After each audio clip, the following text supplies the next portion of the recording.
नमस्कार दोस्तों, स्वागत है आपका आज के मुख्य समाचार में, जिसमें सबसे पहली और बड़ी खबर में आपको बताएंगे कि किसान आंदोलन में अराजनीतिक रहकर सरकार को जवाब देंगे अन्नदाता, घर घर जाएंगे, बताएंगे लोगों को भाजपा की असलियत। दूसरी बड़ी खबर में जिक्र होगा कि लगता है बिहार में पूरी तरह पुलिस राज है, अवैध हिरासत पर सुप्रीम कोर्ट की बेहद तल्ख टिप्पणी।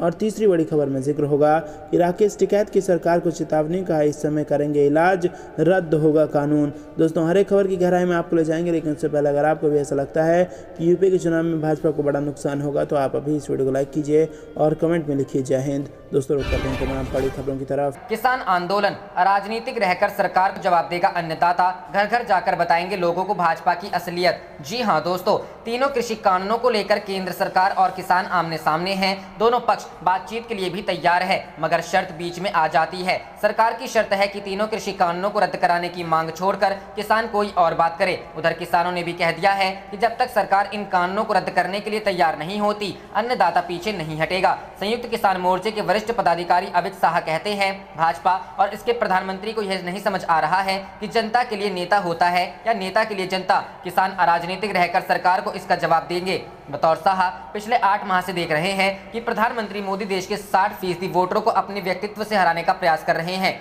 वे सोचते हैं कि नेता के लिए जनता होती है। संयुक्त किसान मोर्चे के वरिष्ठ पदाधिकारी अविक साहा ने शनिवार सुबह किसान आंदोलन की रणनीति पर अमर उजाला.com के साथ विस्तृत बातचीत की है। उन्होंने कहा, केंद्र सरकार और भाजपा आंदोलन को शुरू होने के पहले ही दिन से इसे तोड़ने का प्रयास कर रही है। किसानों को बदनाम करने का कोई मौका हाथ से नहीं जाने दिया। आंदोलन में शामिल किसान संगठनों में फूट डालने का प्रयास किया गया। एक सवाल के जवाब में साहा ने कहा, अगर संगठन के किसी पदाधिकारी की तरफ से कोई अलग बयान आता है तो उससे विचलित ना हो। कोई किसान नेता चुनाव लड़ने की बात कह देता है, यह एक संगठन का विचार है। किसान संगठनों से मिलकर संयुक्त किसान मोर्चा बना है। सभी अंतिम निर्णय मोर्चे द्वारा ही लिए जाते हैं। Tikri border, Singhu border, Shahjahanpur border और यूपी बॉर्डर पर चल रहा किसानों का आंदोलन संयुक्त किसान मोर्चे के नेतृत्व में चल रहा है। किसान आंदोलन अभी तक अराजनीतिक रहा है, आगे भी रहेगा। मोर्चे ने जिस तरह से पश्चिम बंगाल के विधानसभा चुनाव में अपनी जिम्मेदारी निभाई थी, अब वैसे ही उत्तर प्रदेश और उत्तराखंड में निभाएगा।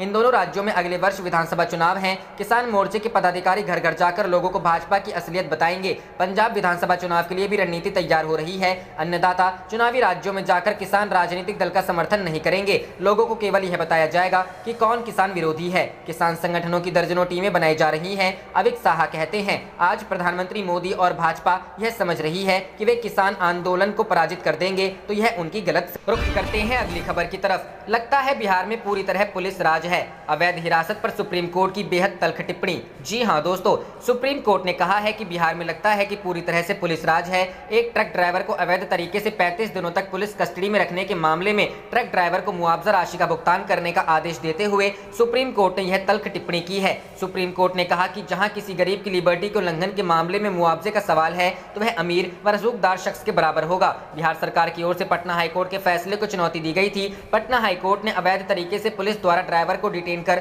35 दिनों तक कस्टडी में रखने के मामले में बिहार सरकार को निर्देश दिया था कि वह ड्राइवर को 5 लाख रुपए मुआवजे राशि का भुगतान करे। बिहार सरकार की ओर से सुप्रीम कोर्ट में दाखिल अपील में कहा गया कि राज्य सरकार ने जिम्मेदारी के साथ इस मामले को डील किया और जिम्मेदार एसएचओ को सस्पेंड किया गया है और अनुशासनात्मक कार्रवाई चल रही है। लेकिन साथ ही दलील दी कि ड्राइवर के मामले में मुआवजा राशि 5 लाख रुपए ज्यादा है। जस्टिस चंद्रचूड़ की अगुवाई वाली सुप्रीम कोर्ट की बेंच ने कहा कि राज्य सरकार को इस मामले में अपील में नहीं आना चाहिए था। आपके आधार सिर्फ ये हैं कि ड्राइवर की कस्टडी के मामले में 5 लाख रुपए का मुआवजा ज्यादा है। सुप्रीम कोर्ट ने कहा कि किसी भी शख्स की लिबर्टी को छीनने जाने के मामले में आप इस तरह से डील करेंगे कि अगर वह शख्स अमीर और रसूखदार होता तो ज्यादा मुआवजा बनता। सुप्रीम कोर्ट ने कहा कि जहां तक किसी की लिबर्टी छीने जाने पर मुआवजे का सवाल है, तो अगर कोई शख्स दीन किस्म आर्थिक तौर पर कमजोर का है तो भी वह अमीर और रसूखदार शख्स के बराबर है और ऐसे में हाईकोर्ट द्वारा 5 लाख रुपए मुआवजा राशि भुगतान का आदेश सही। रुख करते हैं अगली खबर की तरफ। राकेश टिकैत की सरकार को चेतावनी, कहा इस समय करेंगे इलाज, रद्द होगा कानून। जी हां दोस्तों, फार्मर्स प्रोटेस्ट। भारतीय किसान यूनियन के राष्ट्रीय प्रवक्ता राकेश टिकैत शनिवार दोपहर को अपने काफिले के साथ कुंडली बॉर्डर पर चल रहे कृषि कानून विरोधी आंदोलन स्थल पर पहुंचे। इस दौरान उन्होंने कहा कि संयुक्त मोर्चा बातचीत के लिए हमेशा तैयार है, लेकिन यह भी तय है कि आंदोलनकारी तीनों कृषि कानूनों के रद्द होने तक घर वापसी नहीं करेंगे। उन्होंने साफ किया कि केंद्र सरकार की शर्तों पर बातचीत नहीं की जाएगी। मंच से आंदोलनकारियों को संबोधित करते हुए टिकैत ने साफ किया कि सरकार कितना भी षड्यंत्र रच ले, हम लोग पीछे हटने वाले नहीं है। 22 जुलाई से संसद के मानसून सत्र के दौरान रोजाना कम से कम 200 आंदोलनकारी धरना स्थलों से संसद भवन पहुंचेंगे और वहां पर प्रदर्शन करेंगे। धरना स्थलों से सभी लोग बसों या कारों के जरिए संसद तक जाएंगे। उन्होंने धरना स्थलों पर आंदोलनकारियों की संख्या पर कहा कि फिलहाल गर्मी ज्यादा है, ठंड शुरू होते ही धरना स्थलों पर फिर से बेतहाशा भीड़ हो जाएगी और ठंड में ही सरकार का इलाज किया जाएगा। उत्तर प्रदेश में हाल ही में हुए पंचायत चुनावों का जिक्र करते हुए टिकैत ने कहा कि यहाँ सरकार की गुंडागर्दी देखने को मिली, प्रत्याशियों को पर्चा ही नहीं भरने दिया गया और उन्हें मारकर भगा दिया। विधानसभा चुनाव में इसका बदला लिया जाएगा, अभी से इसकी तैयारी शुरू हो चुकी है। करते हैं अगली खबर की तरफ। अखिलेश यादव इन वादों के साथ 2022 की जंग में उतरने को तैयार। फ्री बिजली और क्या? जी हां दोस्तों, यूपी में अगला विधानसभा युवा केंद्रित होने जा रहा है। समाजवादी पार्टी इस मुद्दे पर पीछे नहीं रहना चाहती। मुहिम के तहत अखिलेश यादव अब जनता के लिए लुभावने वादे पेश करेंगे। इसमें सपा सरकार बनते ही युवा बेरोजगारों के लिए 10 लाख रोजगार देने की बात भी होगी। यही नहीं, हर महीने गरीब परिवारों को 300 यूनिट बिजली फ्री देने का भारी भरकम वादा भी होगा। सपा ने इसका संकेत दे दिया है। यह सब वादे सपा के चुनावी घोषणा पत्र में शामिल होंगे। इसमें दिल्ली के मुख्यमंत्री अरविंद केजरीवाल द्वारा आम आदमी पार्टी के लिए लाए गए चुनावी घोषणा पत्र की छाप दिखेगी। मुफ्त बिजली वाला वायदा अब पंजाब चुनावों के लिए भी आपने दिया है। हाल में आप सांसद संजय सिंह ने सपा अध्यक्ष अखिलेश यादव से मुलाकात भी की थी। बिहार में राजद के नेता तेजस्वी यादव ने विधानसभा चुनाव से पहले लाखों लोगों को नौकरी देने का वादा किया था। तेजस्वी सरकार भले ही बना पाए हों, लेकिन राजद सबसे बड़े दल के तौर पर जरूर उभरा। यूपी विधानसभा चुनाव के जरिए 5 साल बाद सत्ता वापसी के प्रयास में लगे अखिलेश यादव इसी तरह के ढेरों आकर्षक वायदे पेश करने की तैयारी में है। सूत्रों के मुताबिक पार्टी ने अपने चुनावी घोषणा पत्र के लिए मुद्दों व वायदों की पहचान शुरू कर दी है। आम आदमी पार्टी, राष्ट्रीय जनता दल ही नहीं, ममता बनर्जी के उस घोषणा पत्र को भी खंगाला जाएगा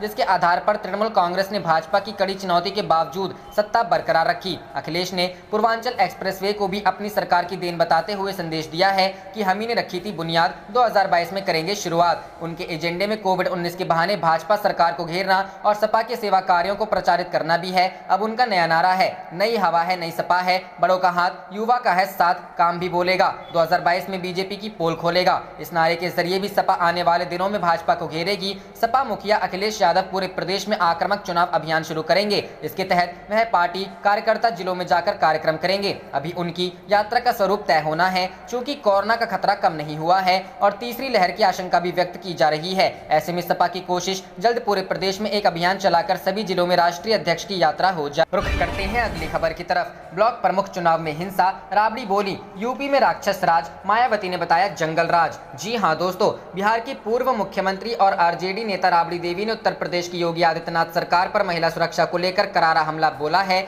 महिलाओं के साथ अभद्र व्यवहार और अत्याचार के मुद्दे को लेकर राबड़ी देवी ने आरोप लगाया है कि उत्तर प्रदेश में राक्षस राज है। वहीं बसपा सुप्रीमो मायावती ने भी यूपी सरकार को आड़े हाथ लिया। राबड़ी देवी का मुख्यमंत्री योगी पर निशाना। मुख्यमंत्री योगी आदित्यनाथ पर टिप्पणी करते हुए राबड़ी देवी ने सवाल पूछा है कि जिस राज्य में महिलाएं असुरक्षित हो, वहां के मुख्यमंत्री किस मुंह से अपने आप को बाबा और योगी कहते हैं। राबड़ी देवी ने ट्वीट करके लिखा, उत्तर प्रदेश में राक्षस राज है, किस मुंह से वह अपने आप को बाबू और योगी कहता है, यह ढोंग की पराकाष्ठा है। राबड़ी देवी ने ट्विटर पर आगे लिखते हुए योगी सरकार पर आरोप लगाया कि उत्तर प्रदेश पुलिस के वेश में गुंडे कानून की रखवाली कर रहे हैं। इसके साथ ही राबड़ी देवी ने महाभारत में द्रौपदी चीरहरण की भी तस्वीर अपने पोस्ट में साझा की है और यह बताने की कोशिश की है कि इसी प्रकार से उत्तर प्रदेश में भी महिलाओं के साथ दुर्व्यवहार हो रहा है। बसपा सुप्रीमो मायावती ने ट्वीट कर लिखा, यूपी में वर्तमान बीजेपी सरकार में भी कानून का नहीं बल्कि जंगल राज चल रहा है, जिसके तहत यहां पंचायत चुनाव में हुई असंख्य हिंसा और लखीमपुर खीरी की एक महिला के साथ की गई बदसलूकी अति शर्मनाक है। क्या यही इनका कानून का राज व लोकतंत्र है?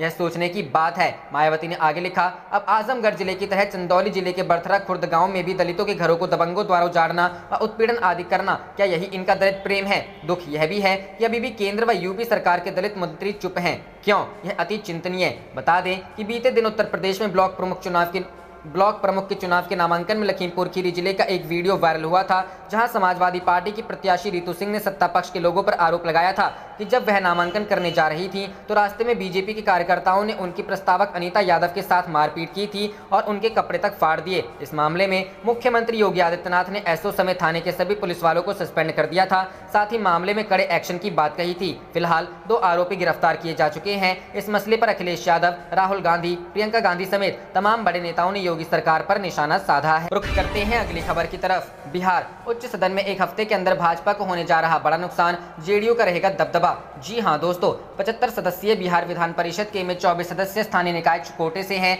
जिनका कार्यकाल 16 जुलाई को खत्म होने जा रहा है। इसमें सबसे ज्यादा नुकसान भाजपा को होने जा रहा है, क्योंकि सर्वाधिक 13 सदस्य उसी के हैं। इस तरह सदस्यों की संख्या के हिसाब से 17 जुलाई से उच्च सदन में भाजपा की शक्ति आधी रह जाएगी। आप देख रहे थे आपका अपना चैनल जय हिंद जय भारत।